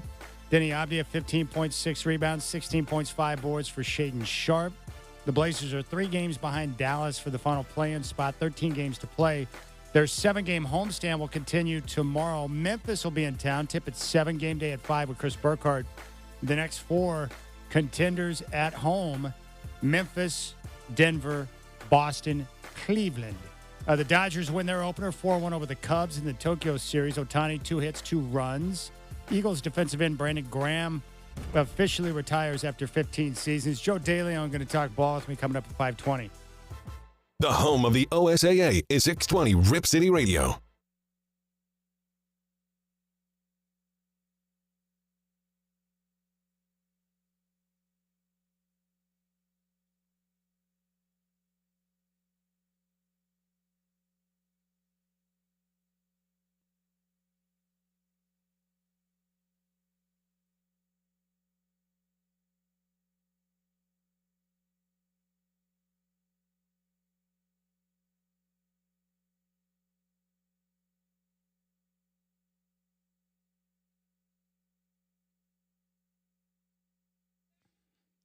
All right, Trailblazer Ticket Tuesday. The Portland Trailblazers are very friendly, and so am I. So we have decided to give you tickets to every single home game. So we do it every Tuesday here on the Rip City Drive. This week, we're giving away a pair of tickets for the Denver game coming up on Friday. And really, what a great game to go to for a couple of reasons. One, Nikola Jokic is a freak. The best player in the world right now, coming off that 30-20-20 game. He's in the MVP conversation along with Shai Gilgeous-Alexander. And the best part about these games right now is the Blazers are playing their best stretch of basketball under head coach Chauncey Billups right now. The young guys are emerging with Scoot, Shaedon, Clingan, Avdia, and Kamara. And this is good competition, good measuring stick to see where you're at. They have beaten Denver on the season at home earlier this year, one of the good teams they have beaten. So it's going to be a good game to go to. So we'll keep this very simple. And we'll give out number 7 right now. Caller 7, and your telephone number is 503-248-0620. 503-248-0620. If you would like to see the Nuggets and Nikola Jokic take on your Portland Trailblazers, call now, 503-248-0620. And for tickets to any of the terrific upcoming home games, just simply head on over to trailblazers.com. Caller 7, I want to hear from an NBA fan. 503-248-0620. Caller 7 right now gets a pair of tickets for the Trailblazers and the Denver Nuggets. All right, let's go out to the phones. I think Raider Mike wants to check in.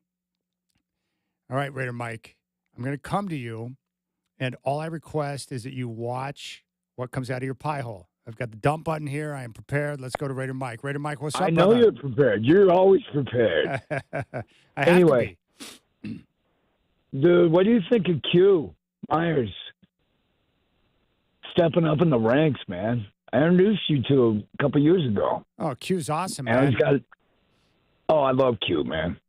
You two are my favorites. So. And for those who don't know, Q is a emerging sports and Sport entertainment bar. host. Yeah, he's part of the Raiders Raiders Nation Network, and he's continued to blow up with ESPN. But he's a good dude, and I respect his game on the radio. Oh, big time, man. I'm proud of him, man. It's cool to see it. Anyway, no, dude, I love this place, Boone. Yeah, have you ever been here? No, I've never been to the Carolinas, Appalachia? bro. No, I've never been to Appalachia. Oh, man. My brother told me, because he's lived out in that area as a ranger, he told me there's some real crazy people up in the Appalachian Mountains. Oh, dude.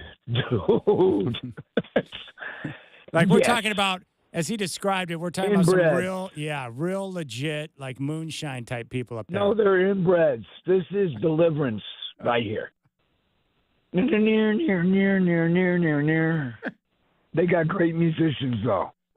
I sang 4 days straight. My voice has got just destroyed over the weekend. But my next band is almost formed. And Oak Ridge is only an hour and a half away. And that 2 old bandmates over there. So the band is almost together. And I think I'm going to move here anyway. I think I told you that a couple of years ago. Yeah, why leave, man? It's nice out there. Oh, dude. And plus my family, all my little nieces and nephews I've never met. They're right here 5 hours away in Maryland. Now, where's your daughter at? Is she still down in Florida? Where's she at? She's at Florida Southwest University. Okay. 1 more year. All right. Yeah, that was a lot of money, Chad. Yeah, I know. A lot of money. You're going through the same thing. Yeah. So you know what I'm talking about.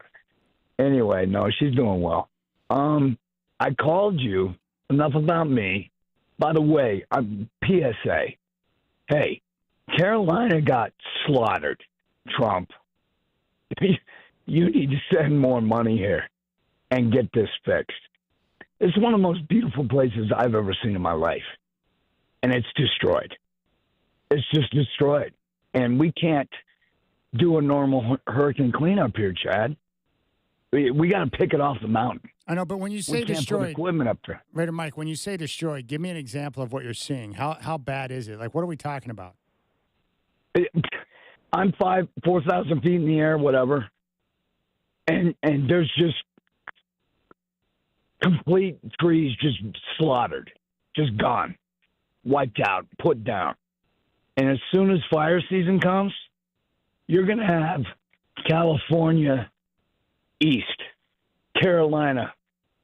It's going to light up. And, it's they need to start looking at these things now because it's never happened here. This high off the ground, and we can't clean it up effectively. We have to. It's a very slow process. We got to pick it off the mountain. So anyway, Trump, money down south a little bit. Anyway, I wanted to get your opinion on Geno. The acquisition. Yeah, no, I like what the Raiders are doing because here's what you had. A rudderless ship that now has direction with Pete Carroll, who is a program builder, and he's got a connection with Geno Smith. And with that, you're going to have a much more functional, smarter football team in operation, which is nice. Thank you for that. We finally are going to stop sucking.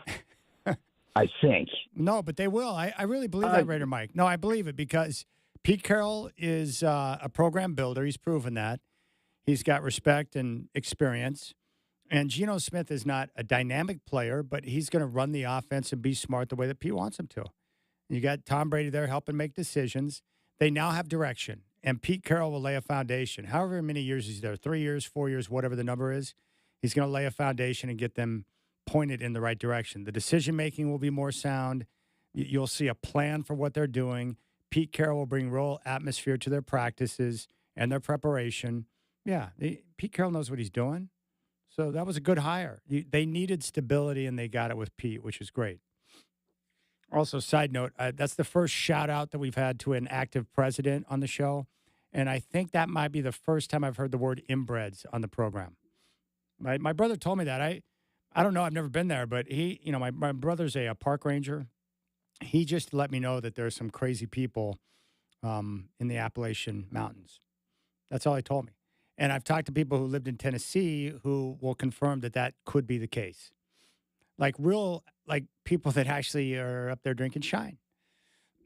Like you think some things are just part of the movies, but there are parts of the country where there are some crazy people. You saying some things hold up in certain places, Chad? Yes. And I grew up in Oklahoma, and there are things that go down in Oklahoma that probably don't go down in other places. That's all.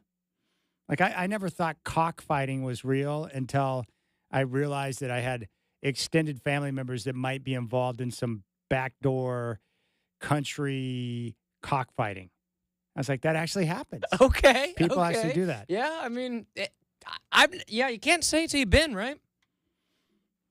You're like, that does happen. Oh, okay. Cockfighting. Let's take a bunch of angry cocks and strap razor blades to them, let them go after each other. That's like, who does that? But there are people that do that. The problem with me is, like, as I get older, like, I just love animals. People are crazy. Oklahoma's crazy. Like, again, it will always, just like anyone, if you're from a place, it's my land. It's got a special place in my heart because that's where, my Nana and Papa were laid to rest. That's where my parents met. That's where I was born. But even I can acknowledge that, it's a little different there. That's all, The family tree is a little different there. Everything's a little bit different there. All right. Joe DeLeone is coming up in a couple of minutes. I do want you to hear a couple of things. The Blazers got the win last night. A couple of good performances. How about DeWap Reef off the bench with 15 points, 3 of 6 from downtown, getting some quality minutes. Coach talked about Reef. Yeah, Wap he's been playing so good, man. Wap has really been playing so good. Defensively, he's been amazing. He hadn't been making his shots, and then tonight he goes 3 for 6 from 3, which was a big deal. It just changes how you have to guard us a lot of times when he's playing a backup 5. He was good on both sides of the ball. His minutes were great. All right, like that. Ant also gave some props to Reef. Change the way teams guard us, and we use that to our advantage. And we just tell them every time you open, just keep shooting the ball, no matter what. So that it just gives the defense to think about something else than rolling big like DC. Now I mentioned the Blazers, 3 games out of the play-in, 13 games to play. Ant was asking about the final push to get into the play-in with some good teams coming up at home. We got our work to do. It don't matter who. Like I said, we got to continue to string together some wins and put ourselves in the best position to be that. So whether it's going against Memphis or Cleveland or Boston, we got to go through it to get what we want. Now the interesting part too, Matisse Thybulle's second game back, he got I think 22 minutes, 6 minutes in game 1 on Sunday, 22 minutes last night, and once again making an impact with his energy, experience, and defense. I love what I saw of him. I loved it last night as well, even in the 6 minutes. But, regular Tease, he's all over the dang on place. He's still trying to get his legs up under him right now, and his field back. It's been a long time since he played, but I definitely loved what Tease gave us tonight. All right. There's Coach Billups. So they're back at it tomorrow. Memphis in town. Good games coming up at home. It's going to be a lot of fun. All right, when we come back, we'll dig into the NFL draft. A lot of different things I want to cover with Joe DeLeone, who knows everything about everything. And I also want to get his take on Coach Prime's idea to change up the way we handle spring ball and bring in some different competition. I like it, just like the joint practices in the NFL. Joe DeLeone's coming up next. You got the Rip City Drive with Chad Doing.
All right, you got to follow our next guest on social. You'll find him there at Joe DeLeone. And he is an NFL draft and college football analyst. And he's one of the best, and he's back on the show. Joe, I got to tell you what, man, it was pretty sweet to be sitting in a sports book in Oregon and see your mug on the television doing your thing, man. That's awesome. You're blowing up. Yeah, hopefully we can find my face in more than just the sports book. But I thought that was really cool that you sent that to me not that long ago. That made me really happy that you caught me on one of the screens. Yeah, it's pretty sweet, man. I love to see what you're doing. It's great. I wanted to ask you, I'm blown away. The SEC got 14 teams into the tournament, by far the best conference in the country in basketball. But my question is this. Do you think we're seeing the impact of super conferences and the amount of money rolling into the SEC, meaning that football in the SEC is going to help grow the other sports at those schools? Yeah, I really think that we are. And that was like one of the first thoughts that I had when everyone was, so happy and ecstatic that the SEC has all this representation, seeing all the SEC fans boasting it. And all I could think about is, well, let's look where they got all their players from, which was from other schools. Let's look where all these teams that typically don't produce consistent success are suddenly really competitive, and they're knocking each other off during the regular season to produce all really good resumes amongst one another. I think it's a huge driving force. Yeah. I think that it's also proof that the bigger conferences, you could still produce postseason success in most sports. College football is where things get a little bit difficult, but all this money being pumped into the SEC is only going to continue to produce big success, and we'll probably see it in the Big Ten and the Big 12 as well. You and I are both football junkies, but how does the NCAA tournament help satisfy your sports itch this time of year? I mean, it gets me through it. The main way it gets me through it is placing really bad bets that don't hit. Right now I'm sweating through Alabama State. I was on an unbelievable heater since February, by the way. I was hitting a ridiculous – I was like 70% of my college basketball bets that I was giving out on the Sports Geek. And the past 6 bets that I placed, I'm 0 for 6, and it looks like Alabama State's going to screw me over too. Thanks a lot, Alabama State. Really appreciate that. I wanted to ask you this. You've been covering sports for a long time. Where does that Luka trade rank of the list of worst decisions you've seen in sports? I still can't believe that went down. I still thought it was made up, and it's still one of those things, talking about it like a month later, I still don't believe that it happened. The craziest thing is, like, having this much time for it to pass, the fact that it ended up being so disastrous for the Mavs to the point where Anthony Davis has been banged up, they lost Kyrie Irving, they're one of the most banged-up, injured teams overall in the NBA. I think that seeing the results of that trade, nobody could have expected it to get even worse. The craziest part is for that beginning game where Anthony Davis was playing, you kind of saw where it could happen, where there could be this path to them getting to an NBA Finals again and maybe winning one, because everybody was playing cohesively right from the jump in the first game. But it just got just brutal, awful luck, and I feel for Mavs fans, and hopefully there's some luck to be found in the future. Yeah, no doubt. We're seeing a lot of schools around the country change up how they handle spring practice, these football teams. I wanted your take, because you played college football, but what do you think about Coach Prime and his idea of, changing it up and bringing in a different school for these joint practices and possibly having a healthy exhibition for the spring game? I think it would be fabulous to watch and maybe good for the coaches to get better data on their players. What do you think about that idea? Yeah, well, first of all, I think it's really soft that all these schools are canceling their spring games. It's such an amazing tradition. I think that the excuses that they're making up for why they're canceling them are complete fallacies. I think that they're creating fear that's not really there. I don't think that as many teams are going to steal players in the portal as they think. If a guy is bought in and he wants to stick around, he's going to stick around. If your program can't keep a guy and can't incentivize him, that's on you as a head coach. I know the money means something, but you should still be able to motivate your guys. We see players stick around on G5 and FCS programs all the time. And then the other concern about injuries, like, I get that, but unless you're going through a long college football playoff run and you're like Texas canceling your game for that reason, I really don't want to hear it. It's an opportunity for young guys to grow and to develop. They need the contact. They need the hits to get better. All that being said, I love Dion's approach, and I love that Fran Brown was interested in it. And I'm hoping that there's no hurdles that prevent it from happening this year. I think that this creates not only a chance for guys, the young guys, the freshmen, the sophomores, the walk-ons, that need developmental opportunities and chances to prove themselves against other players that they don't already know and expect their tendencies and what they're going to do in these games, but also they just get to go out and show out and put as much energy into the game as possible. And the last part, I mean, what broadcasting network wouldn't be motivated to put these games on air or even put them on the package services that they have, like ESPN Plus or Peacock or whatever. I know, actually, personally, I would drop anything to watch Colorado play Syracuse. They need to make this happen. Yeah, I'm with you 100%. Great points. All right, from the NFL, Pittsburgh, Minnesota, or the New York Giants, what makes the most sense for Aaron Rodgers? I think the Pittsburgh Steelers make the most sense, but knowing him, he's not going to make the most coherent decision. But I think that if you look at the roster, the team that is built the most ready to succeed, I think that is the best position for him. The Steelers is with the Steelers, and a lot of people keep comparing him to Brett Favre, and how his career was so long, and then he went to the Jets, and it just blew up in flames, and then he had a little bit of success at the end of his career with the Vikings. This Steelers team reminds me a little bit of that Vikings team. There's going to be a great defense that's going to support him. Depending on who they draft this year, there could be a really good run game as well. We know that Tomlin and Arthur Smith love to run the football. So I think that would be, without a doubt, the best situation, and one where I wouldn't be shocked if they were able to reach the AFC Championship game if Rodgers was their QB after he had plenty of time to fully recover from his Achilles. You're right. That's going to be a fun storyline to watch. Are the Bengals foolish to give massive money to both Chase and Higgins when they have a lot of needs on defense? I don't think so. I think they would have been extremely foolish if they had not paid Higgins and Hendrickson and they moved both of them. They showed that they're willing to no longer be cheap, which is a very rare thing for them, but they have to be aggressive in the draft. They have to be bullish in their first 3-4 picks, going after defensive players and boosting their pass rush, boosting their defensive line. They lost Sam Hubbard, and they might be trading Trey Hendrickson, and hopefully they can get decent value for Hendrickson and trade him before the draft so they can get some young dudes to throw into the mix now in order to get better sack production. But if they don't see some sort of a boost in youth and talent on their D-line, they're definitely going to continue to, spin in circles of not reaching the playoffs and just barely missing it. How do you think the 49ers should handle the Brock Purdy negotiations? I think they need to do whatever they can to make that deal as cheap as possible, and that's not going to happen. Knowing and seeing what guys like Tua and Jared Goff were able to make, he's going to be asking for similar money. But I personally think that that's going to lead to the downfall of the 49ers.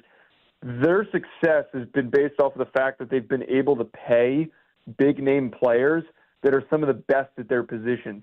And now we're seeing, as they're trying to clear up space in order to afford this, they got to get rid of guys. They had to get rid of Debo. They could potentially have to get rid of Brandon Ayuk. And who knows what can happen over the next couple of years if they're going to financially be able to afford big-name guys on their roster and be able to keep them, or if they're just going to have to keep moving them and rely on the draft. So getting this as cheap and as low as possible is going to be needed, but that's going to be pretty much unavoidable because of how hard it is to go cheap with quarterback contracts. Speaking of cheap with quarterback contracts, the Seahawks went out and got Sam Darnold. Do you think that move was more about they believe Darnold can take them to the next level, or they brought him in because they get a similar quarterback to Geno but don't have to pay as much guaranteed money to do so? I think the biggest part is you get a similar quarterback level as Geno, and you get him at a much younger age. You get a 27-year-old guy who, let's just project, at the very least, he should have 6-7 years of quality football. Quarterbacks these days are playing into their mid-30s, and then eventually we'll probably see some sort of a tail off from him. But if they're able to get that same level of quality of performance out of him as he had with the Vikings, I think it's absolutely worth it if you can string it together for that long and get 6-7 years. They just need to do a good job of improving their offensive line and Mike McDonald finding those right defensive playmakers to take this defense to the next step. All right, Joe, you're a draft analyst. I would imagine you've had more chance to break tape. Are Cam Ward and Shedeur Sanders the top two quarterbacks in the draft, and where do you think those two will be selected? Yeah, they absolutely are, especially because the rest of this quarterback class it's incredibly weak. There are no good options outside of those top two guys. Cam Ward is the de facto first overall pick. He has been for me for a while now, and I don't think there's any debate, and it seems like the consensus is agreeing with that. He's got the arm, he's got the improvisational skills, he's got the gunslinger decision-making of Jordan Love and Patrick Mahomes and Caleb Williams. Going top quarterback in the NFL. If he ends up being one of the best quarterbacks in the NFL, I will not be shocked. But he needs the right situation, and there needs to be some patience there like we had with Jordan Love and Mahomes, and we're giving to Caleb Williams. Shedeur Sanders is a much higher floor prospect, and he's more realistically going to be in the middle of the pack of the NFL. If he hits his ceiling, he'll probably be at the very best, a 13th or 12th best quarterback in the league. He is somebody who needs a good run game, needs a smart offensive coordinator that sets him up to throw on the run, to build play action, to set him up to be accurate and consistent. He's a great decision maker. I think he's going to be gone by that Browns pick. From what I heard, that the Browns are very interested in taking a quarterback, and they need to take one because of the mess of the situation that they're in with Deshaun Watson's contract. Oh, the Browns! What a mess they are. Hey, why is Jordan Birch from Oregon not getting more attention? I love watching him play last year for the Ducks. He's a stud. So I tweeted about him yesterday, and I was breaking down his tape, and all I was thinking about is, like, man, this guy has the blue chip pedigree, was a highly recruited kid. He's got pretty good production, and he was on a Big Ten championship winning defense. And I just chalk it up to purely this being a class where there's so many edge rushers. There's, like, if I remember correctly, I'm pulling up my edge rankings right now because I don't know off the top of my head where I had him. I believe he's outside of my top 15 on my edge rankings. No, he's my 10th highest ranked edge prospect. But that still paints the picture of how insanely deep this class is, that there are 9 other pass rushers that are good enough to go on to be great starters. And I think that's what Jordan Birch is going to be, is that he'll be reliable, he'll get steady sack production. He'll never really enter that upper stratosphere of being a 15-sack guy, but if he's an 8 to 10 sack guy every single year, that is great output for him. And I wanted to ask about a team that you and I both admired last year, the Arizona State Sun Devils. Sam Levitt went to Westland here in Oregon, in the Portland area. Love watching him play. They've made a lot of maneuvers, but they've got like 17 starters coming back. Do you think Sam Levitt, with the experience around him, has got a chance to emerge as one of the best quarterbacks in the country next year? I absolutely do, and I get so excited watching his tools and what he brings to the position. Him being as good of an athlete as he is, and then showcasing that against one of the best defenses in the country in Texas, makes me feel even more vindicated about what he is as a player. The ability for him to evade pressure and to still make throws on the run is something that's so hard to come by in young quarterbacks. And most importantly, a lot of times these young guys, they're super timid. They're afraid to take risks. They're afraid to make mistakes. And I don't see that with Levitt. I see a guy that wants to make plays, set up his team to succeed. Now, it led to a game-losing turnover against Texas, but as he grows and he improves and he knows how to better handle those situations, that risk is going to pay off down the line. Yeah, it's going to be a lot of fun to watch. I'm looking forward to that. Oh, my Denver Broncos, they went out and added Hufanga and Greenlight from the 49ers. They brought in Evan Ingram at tight end. Do you like what they've done so far in the offseason? I do, and I think that what they've done is bring in a lot of high-floor guys. And Evan Ingram, if they can't find a tight end early to really round out this offense for Sean Payton, Evan Ingram is still going to play to the athletic move piece tight end that he needs to get good passing production and more progression from Bo Nix. I think, though, for this team to take the further step, that I'd love to see them draft Tyler Warren or Colston Loveland or Elijah Arroyo, who's the tight end from Miami, and to get one more wide receiver. Maybe that's, if Luther Burden's still on the board, the receiver from Missouri, or Matthew Golden, the receiver from Texas. Maybe it's Jalen Noel, who's a great second, third-round option from Iowa State, who's a great slot player. There's some options that they can take advantage of, and I think that they need to be aggressive of finding a couple more playmakers. as their defense was the carrying force for them last year. Now, with the draft this year, I've heard that it's going to be much better this year than next year, but where is it strongest at? Is it edge rusher? Is it running back? Where are the places where you're really going to be able to grab some guys? The three positions that I keep bringing up and talking about are running back. This is a historic year for running back. There are going to be guys that maybe go even in the fourth round that go on to be 1,000-yard rushers, maybe even later than that.